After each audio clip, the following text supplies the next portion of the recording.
Hey guys, Scott with the Hydroponic Gardener.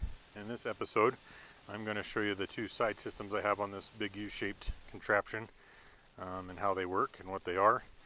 This is ultimately an 8-inch PVC pipe that I was able to get online through the local classifieds. The guy was selling them for 40 bucks, and they're pretty expensive if you buy them new, but if you look around you can usually find some pretty good deals on stuff.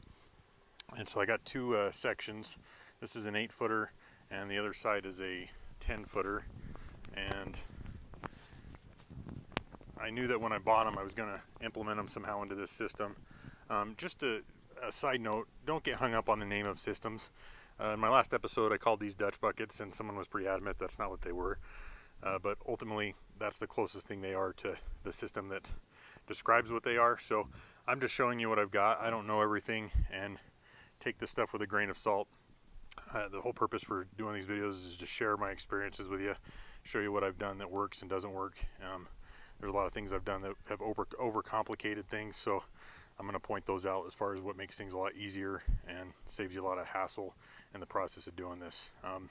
But nonetheless, the closest thing I've identified these two is what is called DFT. I didn't even know that was a thing until I saw something on it online called deep flow technique. The reason being is that there is about 3 inches of water, 3 to 4 inches of water in the bottom of these pipes that the roots will eventually submerge themselves into. In the diagrams I've seen, there's just one feed line at the end, at the very end where it's plugged, and then it kind of flows back over to the return line, which I've got back here, drops down and runs into that reservoir, which I've got buried in the ground for temperature reasons. But what I did was a modification where I just made lines open up on every single one of these net cups, and the reason for that being is that a lot of plants, when you put them in, I mean things like this that are this small, they don't have a root system on them that's long enough to reach the water, and so you could run into some problems there unless you're putting in well-established plants. That could be an issue. So this makes it a lot easier because then it just opens it up to you being able to stick your plants in no matter what stage of their growth they're at, and they'll eventually work their way through the net cups and get down to the flow of the solution at the bottom. But what I was going to mention too about the line is that originally when I did this, I started out with drip tube, drip line with little emitters, and I had a lot of problems with leaks. And then I went to the extent of even buying these little screw-in gizmos that have two adapters on them that you can plug in drip line to, which then I had problems with those breaking and clogging and things like that. So this is just standard 1/2-inch PVC line that hooks straight to a pump, and it's very easy to use, very easy to assemble. You don't have to be a plumber to do it or anything like that. And then again, what I do at the plant, I mentioned this in one of my other videos, is that I would make two holes in it with a 1/8 inch drill bit, so there's 2 holes there, just in the off chance I get a plug. It doesn't stop water going to the plant, and that seemed to work really well for me. So I've done that with this. It's like I say, it's one big U shape. I've got the buckets over here for the individual plants with the larger roots that I like to keep separate, and then I've got peppers and winter squash, cantaloupe, things like that in these, and we'll see how they do this year. But yeah, this is pretty much just one big 8-inch pipe. Same concept as the NFT system. I've got big rubber caps on the end, which make it nice because you can just undo those to wash them out at the end of the season. It makes it very convenient for cleanup, and it's been working pretty well. These, when I first put them in, they were pretty small and they're already starting to take off. Obviously I've attached a trellis on these sides for these larger plants. The peppers won't really need it, but the winter squash and zucchini, cantaloupe, cucumbers, all that stuff should be requiring that. As far as the tote goes, it's a 55-gallon drum. I have all that stuff laying on it just to weigh it down, that little styrofoam cover I put on there. But when I bury it in the ground in the summer, we get temperatures that are close to 105 degrees. Sometimes it gets pretty hot. So by doing that, it really helps the temperature of the water. And it's only 55 gallons. So, I mean, there's 20, I can't remember, I think around 24 plants on this whole system, or 20 plants maybe.